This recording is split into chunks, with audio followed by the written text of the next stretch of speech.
Hello. Consistency ഇല്ലായ്മയ്ക്ക് എന്തെങ്കിലും ഒരു national award കിട്ടുമെങ്കിൽ അത് കിട്ടാൻ ഏറ്റവും ആപ്റ്റായിട്ടുള്ളൊരു വ്യക്തിയാണ് സാർ.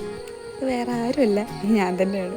വീഡിയോ എടുക്കാനും വോയിസ് ഓവർ കൊടുക്കാനും പിന്നെ അതിൽ കിട്ടുന്ന ലൈക്കും കമൻറ്റൊക്കെ കാണാൻ ഒരുപാട് ഇഷ്ടമുള്ള ഒരാളാണ് ഞാൻ. പക്ഷേ മറ്റുള്ളവരെന്ത് വിചാരിക്കും? ഈ പെണ്ണ് പഠിക്കണമെന്നില്ല എന്ന് തോന്നുന്നു, എപ്പോഴും വീഡിയോയും ഫോണൊക്കെ ആയിട്ട് നടക്കുന്ന കാണാം. അല്ലെങ്കിൽ ഇൻസ്റ്റഗ്രാമിൽ എന്തൊക്കെയോ പോസ്റ്റ് ചെയ്യുന്നുണ്ട്, ഞാൻ പ്രത്യേകിച്ച് കാര്യമൊന്നുമില്ല എന്ന് ആൾക്കാർ ചിന്തിച്ചാലോ എന്നുള്ള തോട്ടുകൊണ്ട് മാത്രം ഇതൊന്നും ചെയ്യാത്ത ഒരാളാണ് ഞാൻ.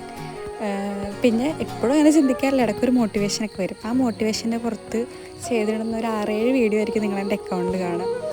പിന്നെ ഇന്ന് അങ്ങനത്തെ ഒരു ദിവസമാണ്. ആരെന്ത് വിചാരിച്ചാലും കുഴപ്പമില്ല, ഓക്കെ എനിക്കിത് ചെയ്യാൻ ഇഷ്ടമാണ്, അപ്പോൾ ഞാനിത് ചെയ്യും എന്ന് ചിന്തിച്ചൊരു ദിവസമാണിത്. പക്ഷേ ഈ മോട്ടിവേഷൻ എപ്പോൾ നഷ്ടപ്പെടുന്നതെന്ന് എനിക്കറിയില്ല.